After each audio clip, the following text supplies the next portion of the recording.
মঙ্গলক। নমো তচ্ছ ভগবতো অরহতো সম্মা সম্বুদ্ধস্স। জগৎপূজ্য মহাকারণিক তথাগত সম্যক সম্বুদ্ধ শ্রীচরণে কৃতজ্ঞ প্রণাম নিবেদন করে পূর্ণপারমিতে অংশগ্রহণকারী সকল উপাসক উপাসিকাগণের নিরোগ দীর্ঘায়ু সুখী জীবন তথা জ্ঞান বিমণ্ডিত জীবন কামনায় শুরু করতে চলেছে আজকের অভিধর্ম চর্চা ক্লাস।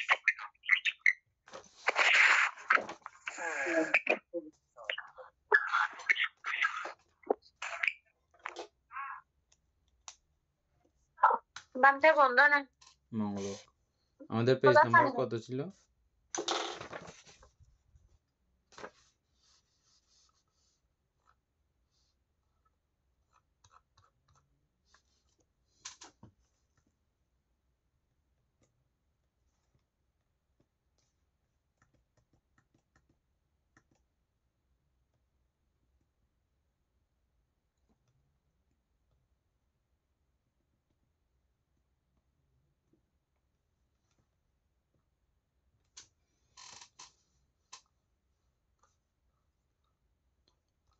অর্পণা যবন শেষ তো হয়নি না?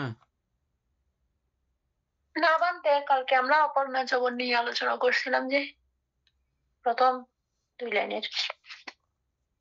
প্রথম 2 লাইনে আলোচনা করছি শুধু। হ্যাঁ, মানে অপর্ণা যবন ওই চিত্ত নিয়ে আর কি, আলম্বন নিয়ে।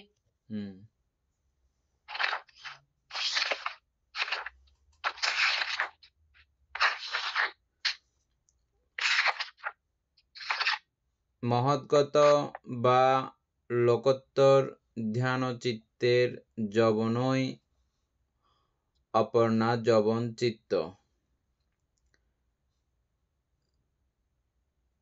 আমরা যবন চিনেছি এবং মহৎগত চিত্তও চিনি, আবার লোকোত্তরের সঙ্গে মহৎগত চিত্ত মিক্স হয়ে এগুলোকে আমরা লোকোত্তর ধ্যানচিত্ত বলে, এটাও আমরা জেনেছি।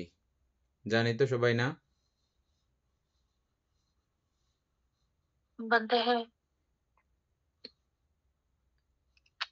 ওই চিত্তগুলোর মধ্যেই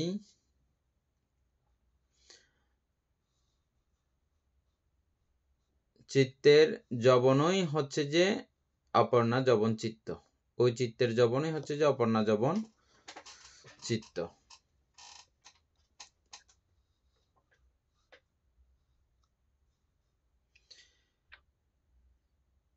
একাগ্রাং চিত্তাং আরম্মণে আপেতিতি আপ্পানা।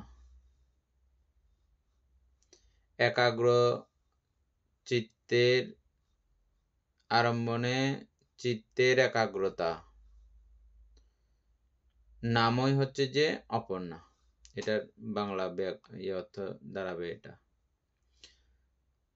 চিত্ত যখন সম্পূর্ণরূপে আলম্বনে নিমজ্জন পূর্বক অর্পিত হইয়া থাকে, তখন চিত্তের অপর্ণার অবস্থা। অর্পিত হইয়া থাকে যখন, তখন হচ্ছে চিত্তের অপর্ণার অবস্থা। এটা আমরা কালকে আলোচনা করছিলাম।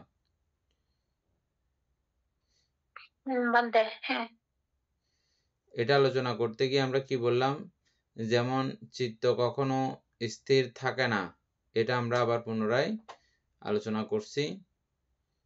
স্থির না থাকলে তাহলে একাগ্রতা কাকে বলতেছি? যে আমরা চিত্ত নিয়মে দ্রুত গতিতে এভাবে অস্থির অবস্থায় থাকলেও আমরা এখানে চিত্তের স্থিরতা বা একাগ্রতা, এটা কাকে বলতেছি? যে একই আলম্বনে চিত্ত ঘুরবে, অন্য কোনো আলম্বনে চিত্ত যাবে না।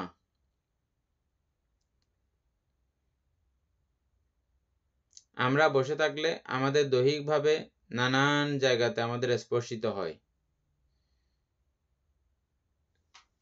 বসে থাকলে তখন এমনি কোনো পোকামাকড় না থাকলেও শরীরের অভ্যন্তর থেকে হলেও কিছু ছোট পোকামাকড় নড়াচড়া করলে মাত্র আমাদের গা হাত চুলকায় না? চামড়া বলতে খেকো হ্যাঁ পোক, মাংস খেকো পোক, চক্ষুর ভিতরে চক্ষু খেকো পোক। এভাবে প্রত্যেকটা জায়গায় ছোট ছোট এরকম অণুজীব রয়েছে। ওরা ওদের মতো করে ওদের ঘরবাড়িতে হাঁটাচলা লড়াচড়া করলে আমাদের অনেক সময় এগুলো চুলকায় খাদ্যয়।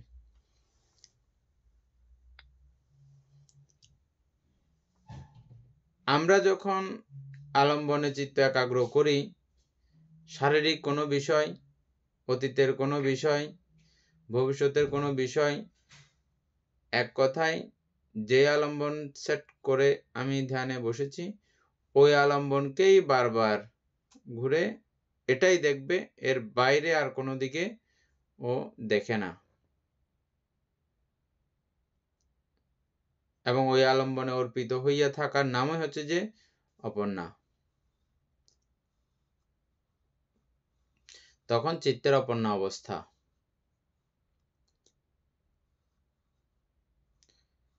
বিতর্ক চৈতসিক সাধারণত চিত্তকে আলম্বনে নিক্ষেপ করে,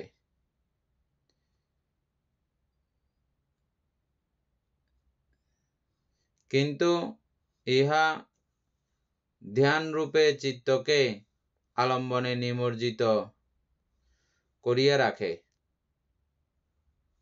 কিন্তু ইহা ধ্যানাঙ্গ রূপে চিত্তকে আলম্বনে নিমজ্জন করিয়া রাখে।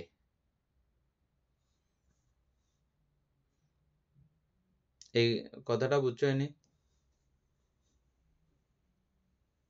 বলতে হ্যাঁ, অর্থাৎ ধ্যানাঙ্গ বলতে মানে একাগ্রতার সহিত আর কি ওই মানে চিত্তকে আলম্বনের মধ্যে মানে নিয়োজিত করে রাখে, মানে এটা শর্তে দেয় না, সেটা হচ্ছে যে তার বিতর্কর মানে কাজ। আমরা বিতর্কের কাজ ডবল পেলাম। বিতর্কের কাজ হ্যাঁ, দুইটা আমরা পাইলাম। এখন দীপেন বাবু ভালো করে বুঝবেন। হ্যাঁ, বিতর্কের কাজ দুইটা। প্রথম কি কাজ করতেছে বিতর্ক? চিত্তকে আলম্বনে নিক্ষেপ করতেছে, নিক্ষেপ। বা আটকা রাখতেছে, বা ধরে রাখতেছে। এটা হচ্ছে বিতর্কের প্রাথমিক কাজ। আবার যখন প্রথম ধ্যান লাভ করা হয়ে যায় তখনও সে এই ধ্যানাঙ্গ রূপে চিত্তকে আলম্বনে নিমজ্জিত করিয়া রাখে। তখন ধ্যানাঙ্গ রূপে চিত্তকে আলম্বনে নিমজ্জিত করিয়া রাখে। প্রথম ধ্যান লাভ করা হয়ে গেলে তো আর কি দরকার নাই, প্রথমের কাজটা দরকার নাই, তবে আছে যে ওই জায়গাটাকে রক্ষা করিয়া রেখে দেয়। তখনও বিতর্ক আছে, বিতর্ক বিচার প্রীতি সুখ একাগ্রতার সহিত এই প্রথম ধ্যান, তখন এটা প্রথম ধ্যানের অঙ্গ হয়ে যায়।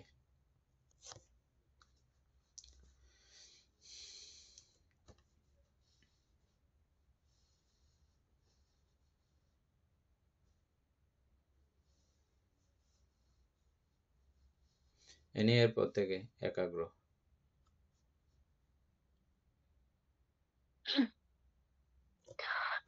একাগ্র চিত্তের ঈদৃশ্য আলম্বনময়তায় অপর্ণাভা পূর্ণ সমাধি।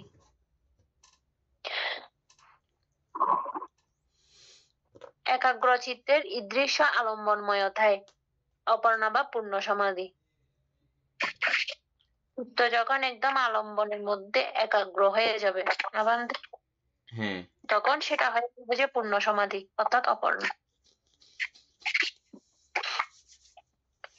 আলম্বন সুস্পষ্টভাবে চিত্তে মুদিত না হইলে অপর্ণা উৎপন্ন হয় না।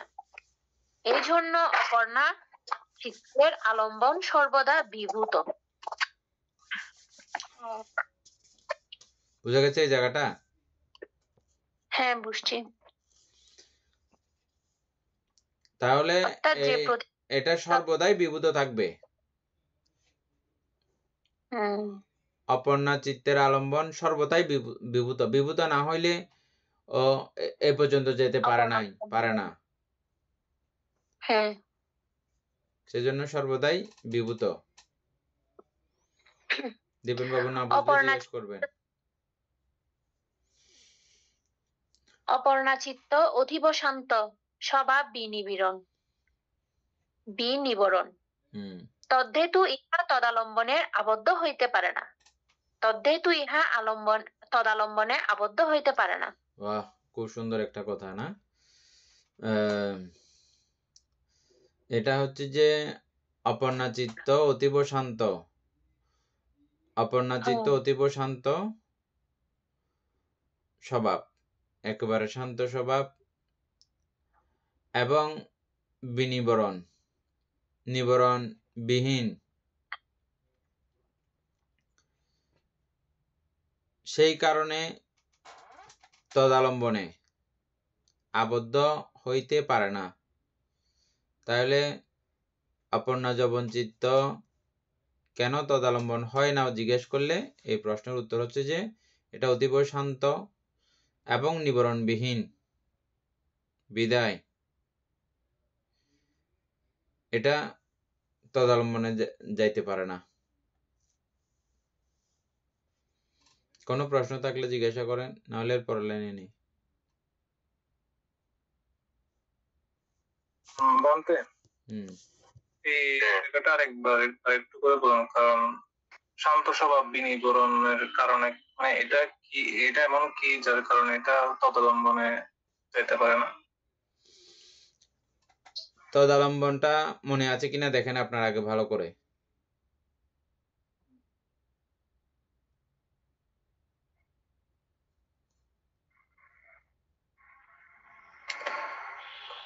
যৌবনে যেটা আমার যেটা অনুভব করছি সেটা আমি তদালম্বনে আবার অনুভব করা, ওইটা তদালম্বনে গিয়ে একই জিনিসটা আবার অনুভব করতে পারে আর কি। তদালম্বনে গিয়ে ও পুনরায় রিপিট ভাবে ওই স্বাদ গ্রহণ করে।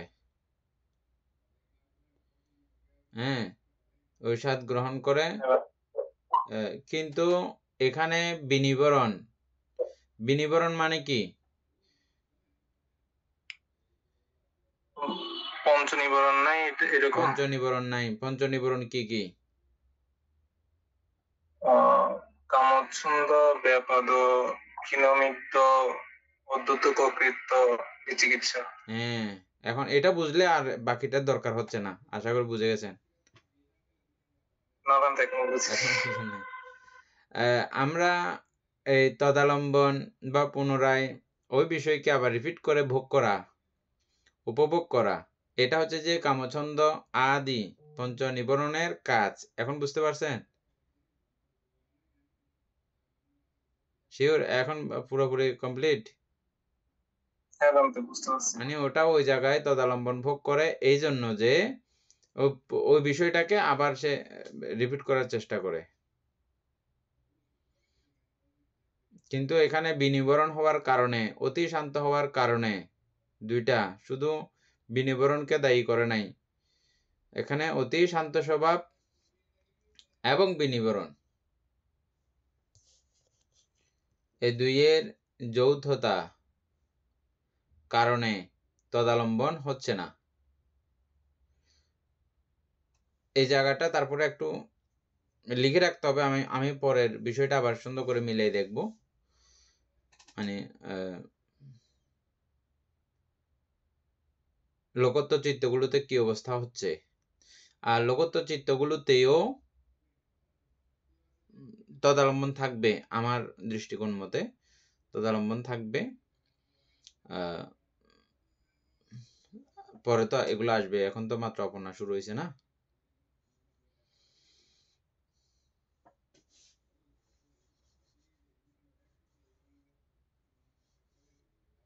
এনে কোনো কিছু গাবলা আছে, বুঝতে যাচ্ছে না? এরকম কোনো কিছু আছে? নবান্তে আপনি যেটা বলছেন আমি তো সেটাই মনে করেছি। তাহলে ঠিক আছে। দীপেন বাবু বুঝছেন, কিন্তু আমরা পরে গিয়ে এই বিষয়টার মধ্যে আবার হয়তো আসতে হতে পারে। এখন যেভাবে বুঝছো ওভাবেই থাক। হ্যাঁ,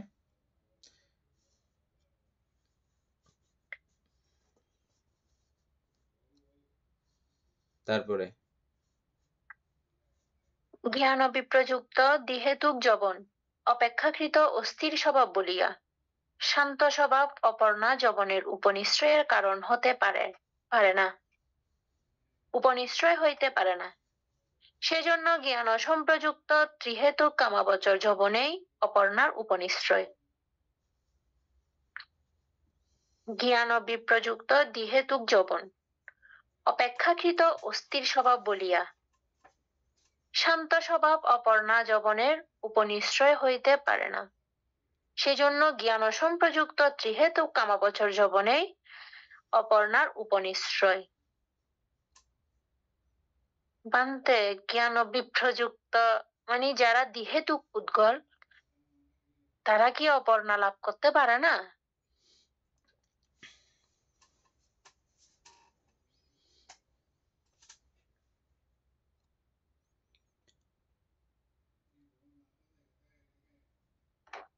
দ্বিহেতুক পুদ্গল প্রথম ধ্যান লাভ করতে পারে না। প্রথম ধ্যান যবন চিত্ত কখনো তাদের উৎপন্ন হবে না, এটা আমরা আগে থেকে জানি, এটাতে কোনো সন্দেহ নাই। আর বান্তে আমি জানতাম না। কেন? বান্তে ওরা তো শ্রোতাপত্তি পর্যন্ত না পৌঁছাতে পারে না। শ্রোতাপত্তি না, প্রথম ধ্যান চিত্ত লাভ করতে পারে না। প্রথম ধ্যান চিত্ত কেউ যদি লাভ করেন তাহলে বুঝে নিতে পারেন যে আপনি শ্রোতাপত্তি মার্গফল লাভ করতে পারবেন,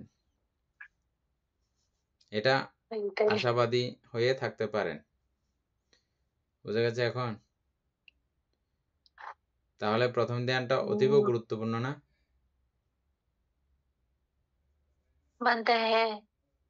একেবারে সহজ। পুরোদমে বৈরাগী হতে হয়, প্রথম সত্য পুরোদমে বৈরাগী। বৈরাগী হলে মাত্র আপনার শিল কমপ্লিট। শিলের মধ্যে নিচ্ছিদ্রতা থাকবে, কোনো ছিদ্র থাকবে না। আর হইলেই আপনি প্রথম ধ্যানের দিকে অগ্রসর হতে পারবেন। সেই সঙ্গে মানে যদি আপনার যদি এই ত্রিহেতুকতা থেকে থাকে অবশ্যই প্রথম ধ্যান লাভ হবে।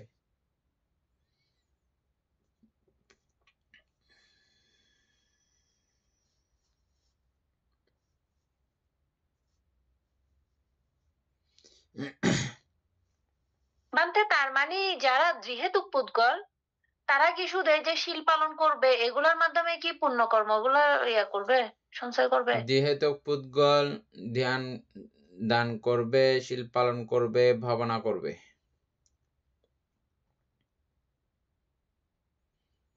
দান করবে, শিল পালন করবে, ভাবনা করবে।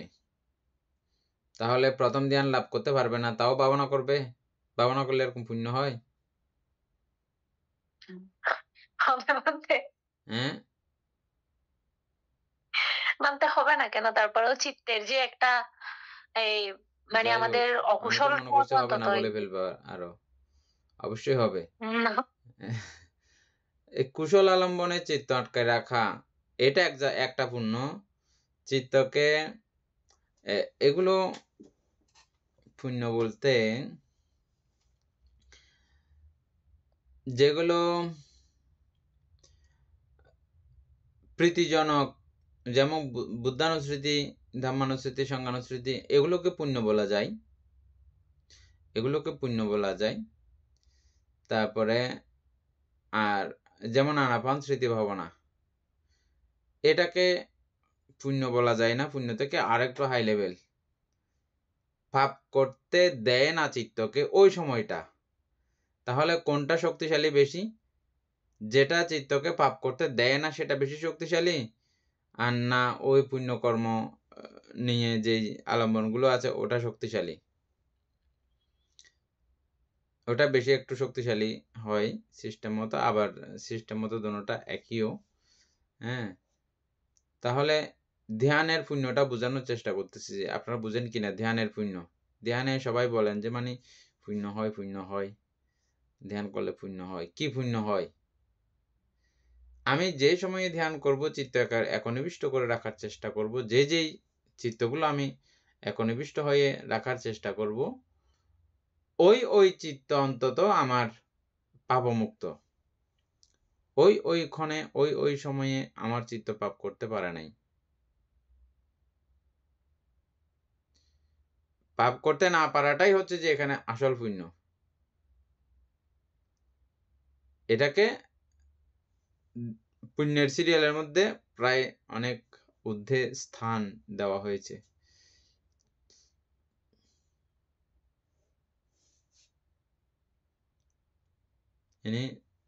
আমি এগুলো ঠিকঠাক মতো বলতে পারতেছি না, আরো পরে এগুলো সুন্দর করে বলা হবে। হ্যাঁ, বলতে আর একটা বিষয়, মানে যারা দিহেতুক পুদ্গল ওনারা তো তাহলে এই যে রূপ বছর তো ইয়া করতে পারে না, রূপলোকে তো জন্মগ্রহণ করতে পারে না মনে হয়। দিহেতুক পুদ্গল রূপলোকে জন্মগ্রহণ করতে পারবে কিভাবে? মানে ও তো ধ্যান লাভ করতে পারে নাই। ধ্যান লাভ না করলেও আমরা একবার একটা কথা বলেছিলাম ইয়া করার সময়, একদম প্রথম ক্লাসের সূচনাতে এই কথাগুলো চলে গেছিল।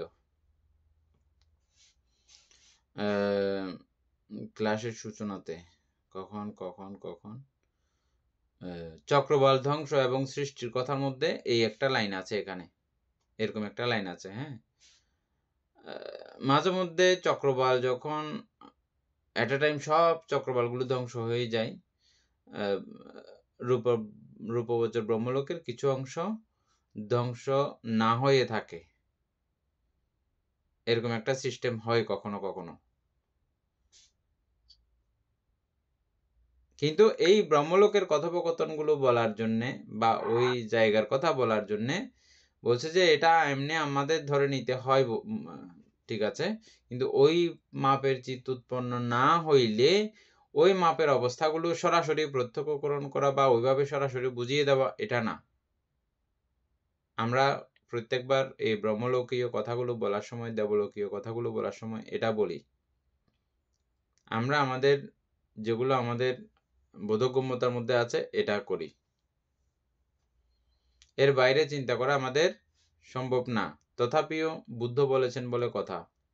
যেমনটা শ্রদ্ধা সম্পর্কে যে উদাহরণটা ছিল, সেই উদাহরণটা বিবেচনা করলে আপনাদের হয়ে যাবে। ওই বৃদ্ধ ব্যক্তি, বিচক্ষণ ব্যক্তি, ওর কোনো সাত্যতা না দেখে আমরা হাঁটা চলা শুরু করছিলাম। এরকম হাঁটতেই হয়, চলতেই হয়, চলতে চলতে হাঁটতে হাঁটতে এক সময় যখন উত্তীর্ণ হয়ে যায় তখন এটা পরিপূর্ণতা, পরিপূর্ণ বিশ্বাস বা পরিপূর্ণ শ্রদ্ধা উৎপন্ন হয়, এটা পরে। কিন্তু শুরু করতে হয় যে কোনোভাবে। যাই হোক, এই কথাগুলো বলার সঙ্গে সঙ্গে আমার এই কথাগুলো না বললে এখন অসুবিধা হয়ে যাচ্ছে, সেজন্য সঙ্গে সঙ্গে এটাও বলছি যে এখানে চক্রবাল ধ্বংস হওয়ার সময় অনেক সত্য প্রাণী, নারকী সহ অনেকগুলো প্রাণী ছিল না? অগণিত, অপ্রমেয়, অনন্ত প্রাণী ছিল না? আছে না? ছিল বলতে এরা তখন এটা জাগতিক ধর্ম অনুযায়ী, জাগতিক নীতি অনুযায়ী, জাগতিক নিয়ম অনুযায়ী এই সময়ে অনেক প্রাণী কার্য কারণে, এটাও মানে এটা একটা সিস্টেমের কারণে আর কি, কার্য কারণে ওই সময়ে অধিকাংশ প্রাণীই ব্রহ্মলোকে জন্ম হয়ে যায়। এবার বলো, ব্রহ্মলোকে কেমনে জন্ম হবে নারকী বা বিভিন্ন কুত্তা, ছাগল, গরু, শুয়োর? সাংঘাতিক কথা না এটা? মানতে হ্যাঁ। এটা পূর্বজন্মের কোনো ধরনের কি কোনো পারমি ছিল বা ও ধরনের? এটা বুঝলে তোমার এখনকার প্রশ্ন বুঝে যাবে দীপেন বাবু, এটা খুব গুরুত্বপূর্ণ। হ্যাঁ, এবং সে সঙ্গে বিভাজ্যবাদও মানে মাথায় রাখতো, বিভাজ্যবাদ জিনিসটা কি। এখানেও বিভাজ্যবাদের ব্যাপার। আমরা নর্মালি জানি যে ধ্যান ও চিত্তই হচ্ছে যে কি ব্রহ্মলোকে যাওয়ার একমাত্র রাস্তা। ধ্যান ও চিত্ত ছাড়া ব্রহ্মলোকে যাওয়ার দ্বিতীয় কোনো রাস্তা নাই। দান এবং শীলের মাধ্যমে মনুষ্যলোক, দেবলোক এই পর্যন্ত সীমাবদ্ধ। ব্রহ্মলোকে যেতে গেলেই ধ্যান ও চিত্ত লাগবে। আচ্ছা, তো তাইলে তাদের কি ধ্যান ও চিত্ত আছে? তারা কিভাবে গেল? যাবে না এটাও ঠিক, আর তা গেল কেমনে? নারকী সহ বিভিন্ন তির্যক প্রাণী সহ এরা গেল কেমনে? যাবার কারণ হচ্ছে যে তারা অতীত জন্মে যখন মা থাকে, যখন বাবা থাকে, মা বাবা ছাড়াও যেমন একই সঙ্গে মিলমিশ হয়ে যাওয়ার কারণে স্বামী স্ত্রীর মধ্যেও দারুণ একটা মৈত্রীর বন্ধন তৈরি হয়, হয় না? আমরা স্বামী স্ত্রী একে অপরকে খুব অনেক মানে আপন বলে মনে করি, এবং নিজের ক্ষতি করে হলেও স্বামীকে উপকার করা, নিজের ক্ষতি করে হলেও স্ত্রীকে উপকার করা, করি না এরকম আমরা? এটা সন্তান সন্ততিতেও থাকে। স্বামী সমস্ত হ্যাঁ মঙ্গলক এতক্ষণে আচ্ছা, কি বলছিলাম যে তো এগুলো মা বাবা না হইলেও আমাদের এমন এমন কিছু বন্ধুত্ব থাকে, এই বন্ধুত্বর কারণে অনেকে অনেক রকমের নজির করেছেন, এবং এই প্রেমের কারণে অনেকে অনেক রকমের নজির করেছেন। স্বামী স্ত্রীর মিলবন্ধনের এটাও অনেকে অনেক রকমের করে দৃষ্টান্ত স্থাপন করেছেন, মৈত্রীর দৃষ্টান্ত, ভালোবাসার দৃষ্টান্ত করে না? এই ভালোবাসা, মৈত্রী, প্রেম এগুলো হচ্ছে যে এই ব্রহ্মবিহারের অন্তর্গত। ওই ব্রহ্মবিহার হচ্ছে যে সারা অল ওভার সব প্রাণী নিয়ে, এটা হচ্ছে যে এককভাবে তার সন্তান সন্ততির প্রতি বা স্ত্রীর প্রতি বা স্বামীর প্রতি বা বন্ধু বান্ধবদের প্রতি এই যে মৈত্রী, এগুলোও কিন্তু চিত্ত। বুঝে গেছে?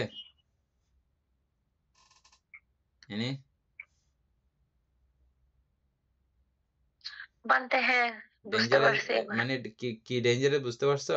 আমরা যে একে অপরকে ভালোবাসি, মৈত্রী দিই, এটাও কিন্তু একটা চিত্ত, এবং এই চিত্তের ফলে এই সন্তান আদির প্রতি যে চিত্তগুলো উৎপন্ন করি, আমরা মৈত্রী চিত্ত উৎপন্ন করি, ওই মৈত্রী চিত্তগুলো ও আমাদেরকে ব্রহ্মলোকে জন্মদান করাইতে পারে।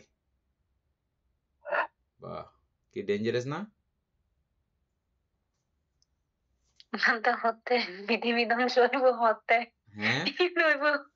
হ্যাঁ, যাই হোক, তো এটা হচ্ছে যে এক সময় এরকম একটা অফার এটা থাকে সকল প্রাণীগণের জন্য। তবে এই অফারটা ও কোনো কোনো প্রাণীর জন্য প্রযোজ্য নয়। এই অফারটাও মানে কোনো কোনো প্রাণীর জন্য প্রযোজ্য নয়। যারা নিয়ত মিথ্যা দৃষ্টি সম্পন্নভাবে দীর্ঘকাল, দীর্ঘ সময়, দীর্ঘ কাল ক্ষেপণ করেন। উদাহরণস্বরূপ বিভিন্ন প্রাণীকুলে তাদের তো একদম তারা নিয়তভাবেই সম্মুখ দৃষ্টি যেহেতু আসার কোনো উপায় নাই, মিথ্যা দৃষ্টিগতভাবে একদম নিরন্তরভাবে দিন কাটায়, এবং মিথ্যা দৃষ্টি নিজে থাকে এমন না, অনন্তকাল ব্যাপী তার সেই মিথ্যা ধারণাকে বয়ে বেড়ায়, এরকম অনেক কিছু আছে। আমি এটা একটু করে বলবো, এটা ভিডিওটা একটু অফ রাখি, ভিডিওটা অফ করার জন্য আবার মনে রাখবেন, নাইলে অর্ধেক হয়ে যাবে। বুঝতে পারছেন কি জন্য বলছি বা কি বলছি না? হ্যাঁ, তো এরকম যারা নিয়ত মিথ্যা দৃষ্টি সম্পন্ন এবং জটিল আকারে মিথ্যা দৃষ্টি স্থাপনা করে, নিজে করে এবং আরো অপর অনেককেই করতে এগুলো বাধ্য করায়, সহযোগিতা করে, ছলে বলে কৌশলে নানা প্রকারে নিজে পাপকর্ম করে, অপরকেও করতে বাধ্য করে, এবং ঘোর মিথ্যা দৃষ্টি সম্পন্ন, নিয়ত মিথ্যা দৃষ্টি সম্পন্ন, কখনো কোনোভাবেও এখান থেকে বের হওয়ার মতো কোনো মানসিকতা অবস্থা তার থাকে না। মনুষ্যলোকে এটা বুঝতে পারা যায়, অন্যান্য প্রাণীকুলের হিসাবগুলোতে বুঝতে পারা যায় না।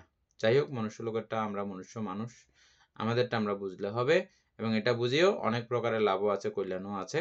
মানে আমরা মিথ্যা দৃষ্টি থেকে একটু দূরেও থাকতে পারবো, এবং মিথ্যা দৃষ্টিকে আমরা ভয়ও পাবো, এটা জানলে।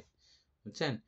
ওই সময়ে এরকম নিয়ত মিথ্যা দৃষ্টি সম্পন্ন ব্যক্তিত্বগণ, প্রাণীগণ অন্য চক্রবালে গিয়ে সেম নরকে, যে নরকে এখানে অবস্থান ছিল, সেম কোয়ালিটির নরক অন্য চক্রবালে গিয়ে পৌঁছে যাবে, সেখানে আবার উৎপন্ন হয়ে যাবে।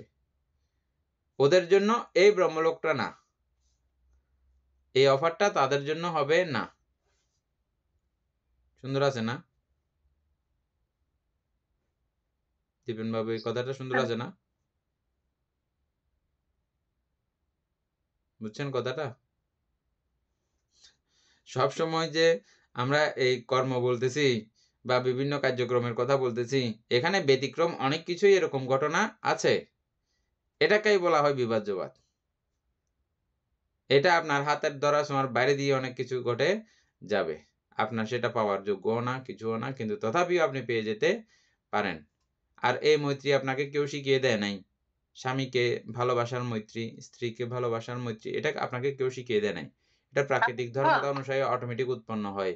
সন্তান-সন্ততিকে ভালোবাসার মৈত্রী, এটা অটোমেটিকভাবে উৎপন্ন হয়। বন্ধু-বান্ধবকে ভালোবাসার এবং গ্রামবাসীকে, পাড়া প্রতিবেশীকে আছে না অনেকে এরকম করে ভালোবাসে, হৃদ্যতা সম্পন্ন হয় তাদের সঙ্গে। এটা কাউকে কেউ শিখিয়ে দেয় না। অটোমেটিকভাবে আমাদের মন থেকে থাকতে, থাকতে উৎপন্ন হয়। উৎপন্ন হয়ে আমরা তাদের প্রতি এই মমত্ববোধ আমরা দেখাই। ওই মমত্ববোধ, ওই প্রেম, ওই ভালোবাসা, এগুলোও চিত্ত। ওই চিত্তগুলোও মাঝে মধ্যে আমাদেরকে কোথায় নিয়ে যেতে পারে? ব্রহ্মলোকে। এই ব্রহ্মলোকে যাওয়ার পরে ওখান থেকে ওনার গতিবিধি আবার চেঞ্জ হয়ে যেতে পারে সবকিছু। ব্রহ্মলোকের আয়ু দীর্ঘকাল, দীর্ঘ সময়। আরো মজার বিষয়, ব্রহ্মলোক থেকে নির্গত হওয়ার সময় বা নামার সময় অটোমেটিক ভাবেও অনেক সময় আবার সেই ব্রহ্মচিত্তই উৎপন্ন হয়। আমাদের যেমন আমরা মৃত্যুবরণ করার পরে আমাদের যদি শুধু যারা সারাক্ষণ কুশলাদি করতে থাকে, কুশল চিত্তই তাদের প্রতীয়মান হয়। আর যারা অকুশল করতে থাকে, অকুশল চিত্তই প্রতীয়মান হয়। ঠিক ব্রহ্মলোকেও তারা প্রতিনিয়ত এই মৈত্রী করুণা মুদিত উপেক্ষা চারি ব্রহ্মবিহারে অনুশীলন হতে হতে ওটাই তাদের মনে পড়তে থাকে। এই কারণে গিয়ে অধিকাংশ বার আবার পুনরায় পুনরায় পুনরায় ব্রহ্মলোকেই থাকতে থাকে অনেকবার। এই ব্রহ্মলোকে অনেকবার থাকতে গিয়ে তাদের আগের অনেকগুলো পাপ কি হয়ে যায়? অহুসি হয়ে যায়, নষ্ট হয়ে যায়। হ্যাঁ, সেম ভাবে নরকে পড়লেও একই দশা হয়, ব্রহ্মলোকে উঠতে পারলেও এরকম অনেক রকমের এই পুরস্কারগুলো অটোমেটিক ভাবে পাওয়া যায়। অমিতাভ বড়ুয়া কি বলতে চাইছিলেন বলেন।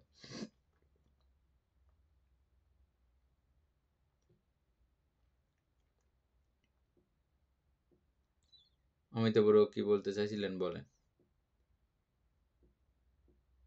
না বান্তা, আমি কিছু বলি নাই। কে বলতে চাইছিল একজন জানি। কেউ কিছু প্রশ্ন করতে চাইছেন? হ্যাঁ, তারপরে এই জায়গাটা আমি কি জন্য বলছি যে ওই এনির উত্তরে দিহেতক পুৎগলরা কখনো ব্রহ্মলোকে যেতে পারবে কিনা, এখন বুঝছেন কখনো যেতে পারবে কিনা?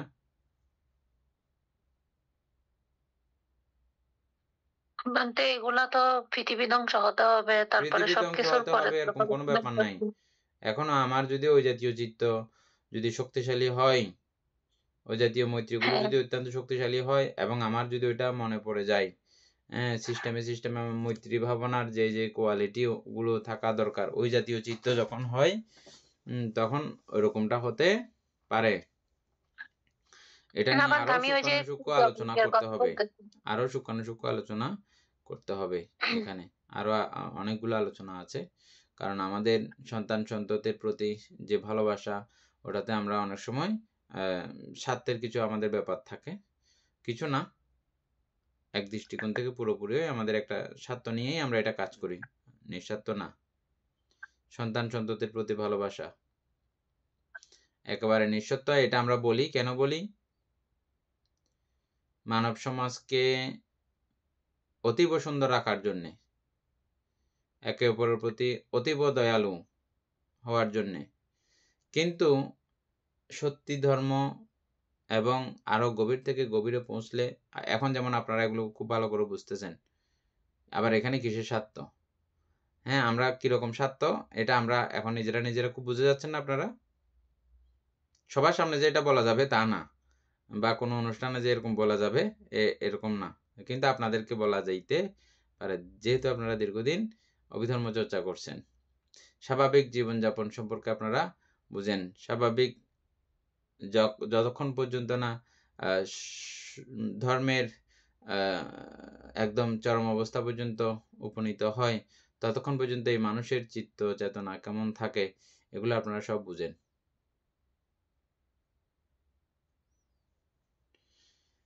এনে তারপরে বানতে বন্ধা নেবেন মঙ্গল হোক। বানতে ওই যে ভালোবাসা যদি বেশি বানতে তখন তো তৃষ্ণা বাড়ে যায় না, তৃষ্ণার কারণে তো আবার বানতে পেতল ঘুরতে তাই না? ভালোবাসা দুই প্রকার, কাম ভালোবাসা, নিষ্কাম ভালোবাসা। ভালোবাসা দুই প্রকার, কাম ভালোবাসা, নিষ্কাম ভালোবাসা। কাম ভালোবাসার কারণে প্রেতলোক উৎপন্ন হয়, বুঝছেন? স্বামী স্ত্রীর ভালোবাসা সবসময় কাম ভালোবাসার মধ্যে যুক্ত সংযুক্ত থাকে না। শুধু কামের জন্য যে ভালোবাসা, এটা সাময়িক সময়ের জন্য, কিন্তু দীর্ঘকাল আমরা প্রায় 60 বছর স্বামী স্ত্রীর সঙ্গে থাকি, 60 বছর পর্যন্ত আমাদের কামনা কাজ করে না। তখন মৈত্রীতে আমরা আপ্লুত হই, একে অপরের প্রতি দয়ায় কৃতজ্ঞতায় আমরা ভরপুর হই। ও আমাকে এত দিন যাবৎ আমাকে এভাবে সহযোগিতা করে যাচ্ছে, নির্দ্বিধায় ও আমাকে কি করে যাচ্ছে, সার্ভিস দিয়ে যাচ্ছে। স্বামীও চিন্তা করে এভাবে, স্ত্রীও চিন্তা করে এভাবে। ওই চিন্তার কারণেই অটুট থাকে আমাদের এই ভালোবাসার বন্ধন 80 বছর ব্যাপী, বুঝছেন? কিন্তু তখন কিন্তু এত দীর্ঘ টাইম কিন্তু কাম কাজ করে না।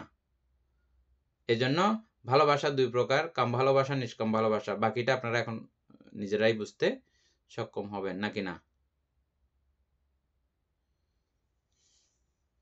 কাম ভালোবাসার কারণে এরকম করে হয়ে যায়, মিথ্যা কাম আর কি। সেটাকেও আবার কামকেও দুই ভাগে বিভক্ত করতে হবে, মিথ্যা কাম, সত্যি কাম। যেমন কামে মিথ্যা ছাড়া মিথ্যা কাম, জোরপূর্বক করা, জোরপূর্বক পঞ্চকামগুণ ভোগ করা, ঠিক আছে? চোখের সৌন্দর্য, কানের সৌন্দর্য, নাকের সৌন্দর্য, নাকের সুগন্ধি, জিহ্বার সুস্বাদু, এটা জোরপূর্বক। চুরিও বলা যেতে পারে, হ্যাঁ। এটা জোর করে করলে তখন এটা হচ্ছে যে কামেসু। আর যখন সেটা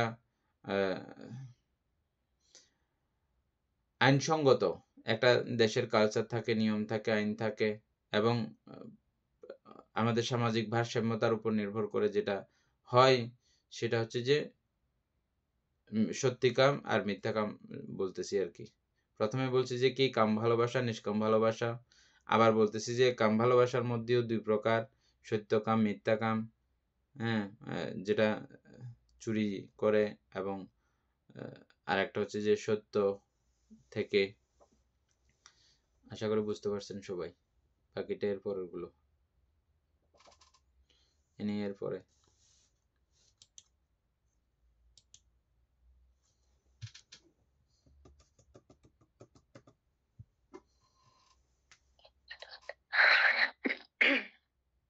আচ্ছা, এরকম যে একদম খুব নিগুড় কিছু সত্য যে আমরা বলে ফেলি, এটা সবাই হজম করতে পারতেছেন নাকি ব্যতিক্রম হচ্ছে?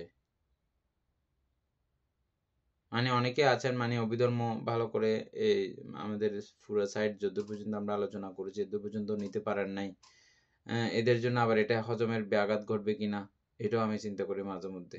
কিন্তু বলতেছি তো, যারা নিয়েছেন ভালো করে অভিধর্মের সাইডটা পুরা, তাদের জন্য, হ্যাঁ, যাদের এটা হজমে প্রবলেম হবে আবার বলবেন, আমি যাতে হজম হয় সুন্দর করে। এটাও কিছু সিস্টেম আছে, ওই সিস্টেমগুলো বলে দিলে আবার সুন্দর করে হজম হবে, বুঝছেন? কিন্তু জানাইতে হবে বান্তা আমার এটা হজম হয়নি, এটা বললে তখন আমি আবার হজমের ওষুধ দিতে পারবো, না হলে সম্ভব নয়। আমি এমনি স্বাভাবিকভাবে মনে করতেছি যে আপনাদের সবার হজম হবে, কারণ হজমের ওষুধগুলো আপনারা আগে থেকে খেয়ে বসে আছেন।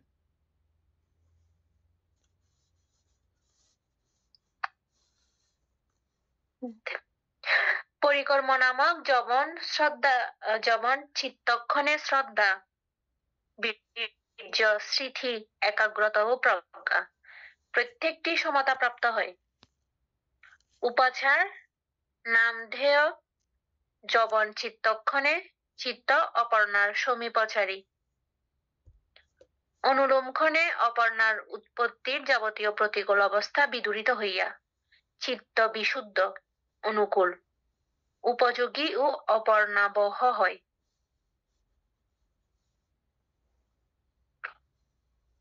বান্তে আবার করো এই লাইনটা। কোনটা? পরিকর্ম নামক যবন।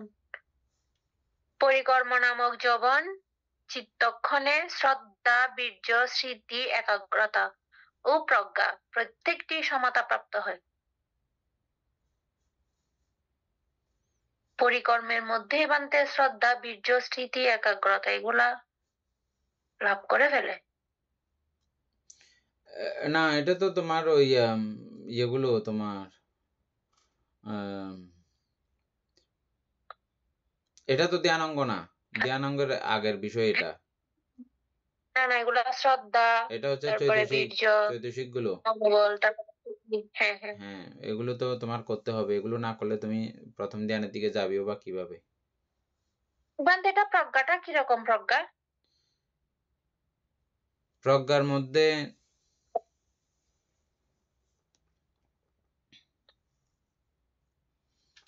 আমরা এটা আলোচনা করতেছি যে কি সম্যক ধ্যান না অপর্ণা যবন, অপর্ণা যবন। তো এখানে প্রজ্ঞা বললেই তো সেই অনিত্য দুঃখ অনাত্মার ব্যাপারেই থাকবে, তবে থাকলেও এটা ক্ষেত্র বিশেষ পাত্র বিশেষে এটা ক্রম গভীর থেকে গভীর আর কি। আচ্ছা। উপাচার নামধেয় যবন চিত্তক্ষণে চিত্ত অপর্ণার সমীপচারী। যেমন আমি বলি উদাহরণস্বরূপ, এটা একটা উদাহরণ আসছে, আমাদের কি এখন প্রজ্ঞা নাই? আছে বান্তে আমরা প্রজ্ঞা। মাঝে মধ্যে প্রজ্ঞা নিয়ে থাকি না? কিন্তু আমাদের বান্তে থাকা হ্যাঁ। শ্রোতাপত্তি, মার্গলাভী, ফললাভীর থাকা কি একই হইল? না একই না। এভাবে বুঝলে হয়ে যাবে। বান্তে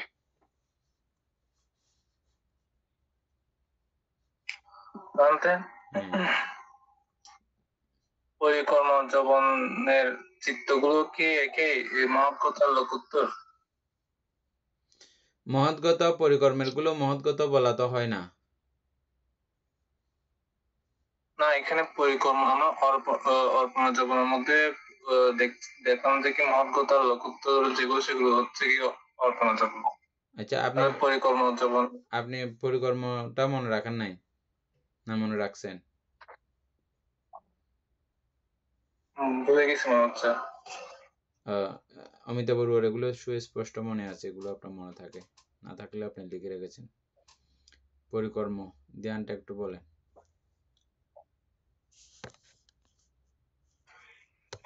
আমাদের পরিকর্ম ধ্যান হচ্ছে যে মানে আমি ওই চোখ বন্ধ করে মানে যে কোনো একটা চিত্ত নিমিত্ত নিয়ে, যে কোনো একটা আলম্বন নিয়ে, যে কোনো অথবা একটা বিষয় নিয়ে যখন চিত্তকে একাগ্র চিত্তে চোখ বন্ধ করে মানে বন্ধ অবস্থায় এবং খোলা অবস্থায় আমি যে মানে ধ্যান করবো, এটা হচ্ছে পরিকর্ম ধ্যান।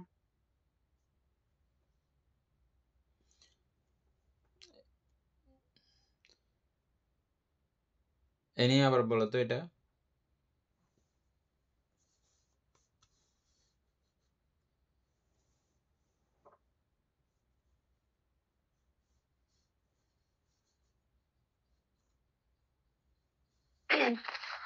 বান্তে এটা হচ্ছে যে অর্থাৎ পরিকর্ম হচ্ছে যে আমরা এই মানে চোখ খোলা অবস্থায় এটা হচ্ছে নিমিত্ত, ধ্যান না। অর্থাৎ চোখ খোলা অবস্থায় আমরা যদি কোনো কিছু একটা দেখি, কোনো নিমিত্ত, সেটা নিয়ে সেটা দেখা অবস্থায় হচ্ছে যে সেটা হচ্ছে যে পরিকর্ম নিমিত্ত। এবং পুনরায় সেটা যখন চোখ বন্ধ করে আমি যখন সেটা যখন সুস্পষ্ট ভাবে ওই নিমিত্তটা হুবহু যখন দেখতেছি, সেটা হচ্ছে উদ্গ্রহ নিমিত্ত। তো এবং পরিকর্ম নিমিত্ত এবং উৎগ্রহ নিমিত্ত, এরপর হচ্ছে প্রতিভাগ। প্রতিভাগ নিমিত্ত হচ্ছে যে একদম সেটা চোখ বন্ধ অবস্থায় সুস্পষ্ট, একদম ওই যে কাঁচের মতো, মানে একদম ক্লিয়ার করে দেখা যাচ্ছে, ওটা হচ্ছে প্রতিভাগ নিমিত্ত। এই উদ্গ্রহ নিমিত্ত এবং প্রতিভাগ নিমিত্ত নিয়ে এই দুটোটা নিয়ে যে ধ্যানটা করা হয় সেটা হচ্ছে যে পরিকর্ম ধ্যান। অমিতাভ বড়ুয়া, দীপেন বাবু, আশা করি বুঝে গেছেন না?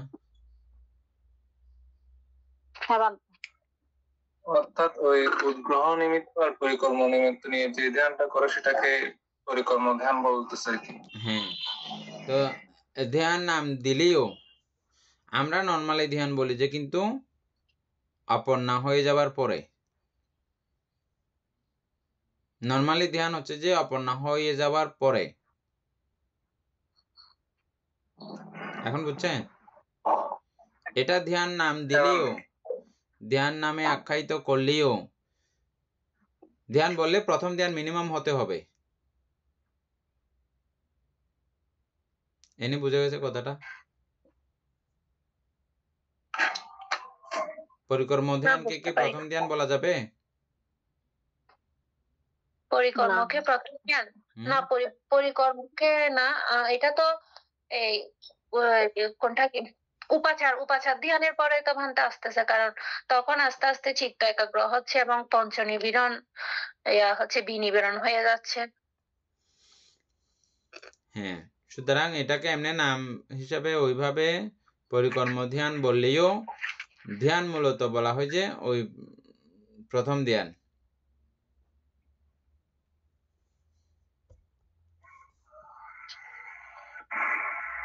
এখানে তো একটা কথা দেখছে যে কি পরিকর্ম নামক জবন চিত্তক্ষণে, এখানে পরিকর্মটাকে কি জবন বলা হচ্ছে মানে? পরিকর্মের মধ্যে জবন থাকবে কিনা থাকবে না, মানে এটা বলতে পারবো না আমি, এমনিতেও এই জন্য বলছিলাম যে এটা বলতে আমরা না পারলে প্রথম আমি এতদিন ওই জবনগুলো বুঝাইছি যে আপনি এগুলো ভালো করে বুঝেন নাই, এবং আমরা ওই যে চিত্তের ইয়াটা বুঝাইছি ভালো করে, এটা ভালো করে বুঝতে পারেন নাই। জবনে এই পরিকর্মের মধ্যেও যেহেতু এটা অতি দ্রুত ভাবে এটা গুণায়মান ভাবে আছেই, সুতরাং যেহেতু আছে সেহেতু এখানে গিয়ে প্রত্যেকবার এই জবনের সঙ্গে টাচ করে যাচ্ছে না।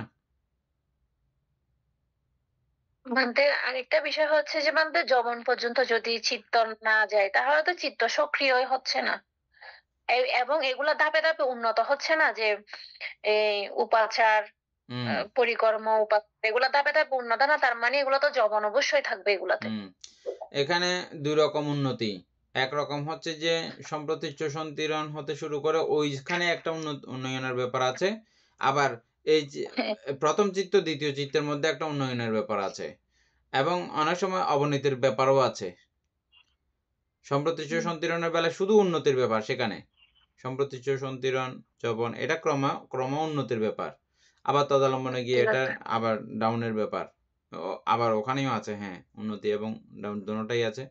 কিন্তু এখানেও এক্ষেত্রে প্রতিচিত্ত গুণায়নের পরে প্রথম চিত্তের অবস্থা দ্বিতীয় চিত্তের অবস্থা এটা ক্রমান্বয়ে ডেভেলপ হওয়ারও ব্যাপার আছে, আবার ক্রমান্বয়ে ডাউন হওয়ার ব্যাপারও আছে। আমি যত্নশীল না থাকলে ডাউন হবে, যত্নশীল থাকলে উন্নত হবে।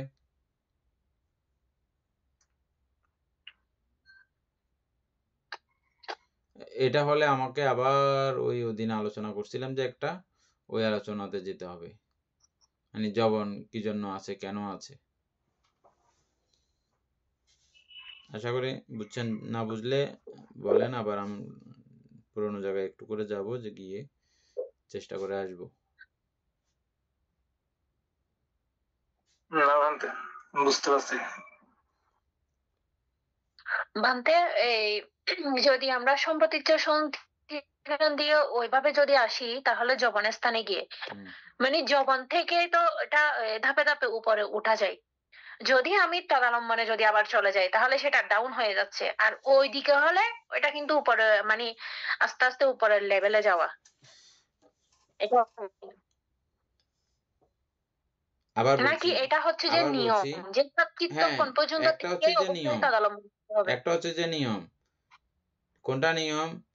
যেটা চিত্ত নিয়ম আমরা পড়লাম, সম্প্রতিচ্ছ চলন, উপচ্ছেদ, সম্প্রতিচ্ছ সন্তিরণ, জবন, এটা নিয়ম। প্রত্যেকটা জায়গাতে এগুলো কিন্তু ডেভেলপ হচ্ছে, উন্নয়ন হচ্ছে, এবং জবনে গিয়ে উন্নয়ন হয়ে আবার ডাউনও হচ্ছে। নির্দিষ্ট আমরা দেখলাম না প্রথম চিত্তের মধ্যে কিরকম শক্তি থাকে, দ্বিতীয় চিত্তের শক্তি, সেই শক্তি অনুসারে আবার কত জন্মব্যাপী এটা সেভ করে রাখবে, এটারও নির্ভর করা হয়ে গেছে না,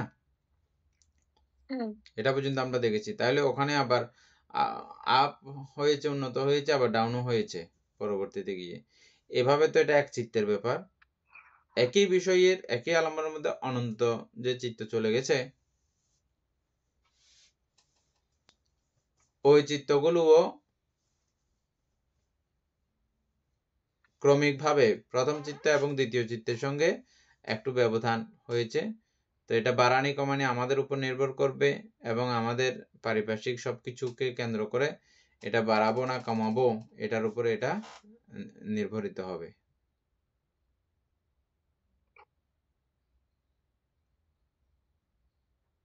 তাহলে সেটা সম্পূর্ণ মানে আমাদের উপর নির্ভর করে। তাহলে এটা নিয়ম না যে মানে সাত চিত্তক্ষণ পর্যন্ত বা এই আমরা দেখেছি যমনের মধ্যে প্রথম দ্বিতীয় এবং চতুর্থ চিত্তক্ষণ পর্যন্ত কিন্তু অনেক শক্তিশালী সেটা।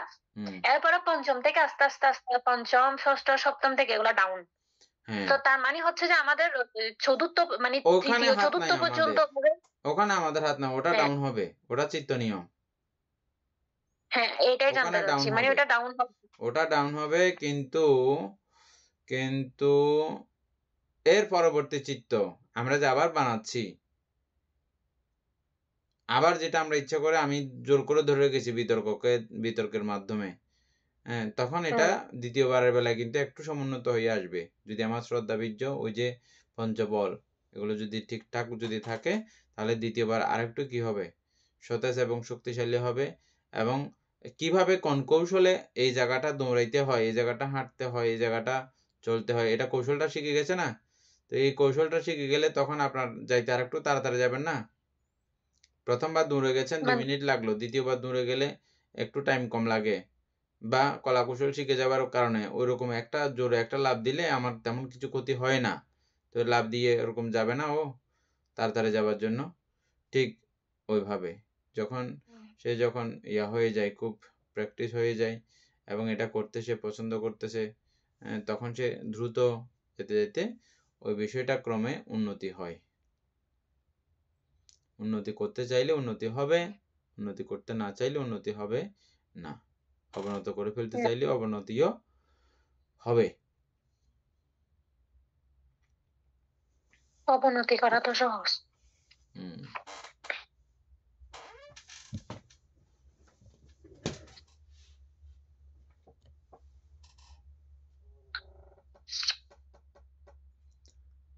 তারপরে লাইন আর দিবেন বাবু, আগের ইয়েগুলো না বুঝলেও আবার ক্রমান্বয়ে বুঝবেন, আরো আছে এনি। তারপরে অনুলুম্ফনে অপর্ণার উৎপত্তি যাবতীয় প্রতিকূল অবস্থা বিদূরিত হইয়া চিত্ত বিশুদ্ধ অনুকূল উপযোগী ও অপর্ণাবহ হয়। অনুলুম্ফনে অপর্ণা উৎপত্তির যাবতীয় প্রতিকূল অবস্থা বিদূরিত হইয়া চিত্ত বিশুদ্ধ অনুকূল উপযোগী ও অপর্ণাবহ হয়। এটাতে তেমন বুঝার কিছু নেই, সুন্দর করে এখানে বোঝানো আছে না? হ্যাঁ হ্যাঁ বুঝাই দিছে। চতুর্থ যবন গোত্রবুক্ষণে চিত্ত কামাবৎসর গোত্র বা পৃথকজন গোত্র অভিভূত করিয়া রূপারূপা লোকোত্তর গোত্রে আবির্ভূত হইবার জন্য তদুপযোগী আলম্বন গ্রহণ করে।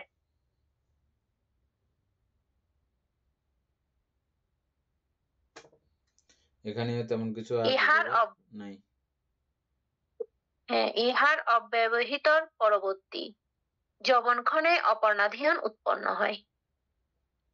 মানে এগুলা ভাঙতে কিভাবে অপর্ণার যবনের মধ্যে মানে আস্তে আস্তে যাবে, ধীরে ধীরে পৌঁছবে, ওইটার পৌঁছবে, ওইটাই বোঝাচ্ছে। আদিকর্মীর চিত্ত এ পঞ্চম যবনের পরে ভবাঙ্গে পতিত হয়। বুঝছো? হ্যাঁ হ্যাঁ এটা আমাদের একটু আগে আপনি বলছেন সেটা। আদিকর্মীর চিত্ত এ পঞ্চম যবনের পরে ভবাঙ্গে পতিত হয়। ক্ষিপ্ত বা মন্দ প্রাজ্ঞ পুদ্গল অনুসারে অপর্ণা যবন চতুর্থ বা পঞ্চম চিত্তক্ষণে নিরুদ্ধ হয়।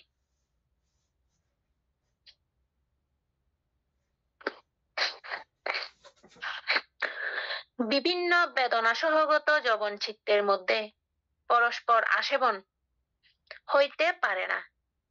এই জন্য সৌমনুষ্য যবনের উপনিশ্রয়ে সৌমনুষ্য অপর্ণা উৎপন্ন হয় এবং উপেক্ষা যবনের উপনিশ্রয়ে উপেক্ষা অপর্ণাই উৎপন্ন হয়।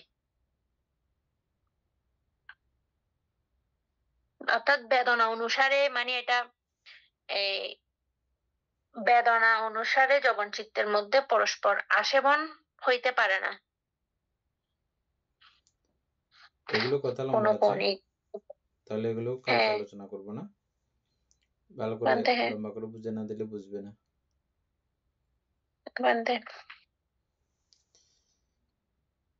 সধর্মপ্রাণ প্রিয় উপাসক উপাসিকা বৃন্দ, এতক্ষণ যাবৎ আমরা অভিধর্ম চর্চা করেছি, এতে আমাদের অপ্রমেয় পুণ্য সাধিত হয়েছে। পুনরাশি অনন্ত চক্রবাসী সত্যগণকে দান করছি, গুরুবান্ধবীদেরকে দান করছি, মাতা পিতাগণকে দান করছি, এবং এই পুণ্যের কাছে আমরা প্রত্যেকে প্রার্থনা করব নির্বাণ লাভ। অবধি অসৎ ব্যক্তি মূর্খ ব্যক্তি পাপ মিত্রের সংসর্গ লাভ না করে সদা সর্বদা জ্ঞানদর্শী কল্যাণ মিত্রের সান্নিধ্য সংসর্গ লাভ করতে সক্ষম হয়, এরূপ সাধু কামনা পোষণ করে আজকের মতো ক্লাস এখানে সমাপ্ত করছি।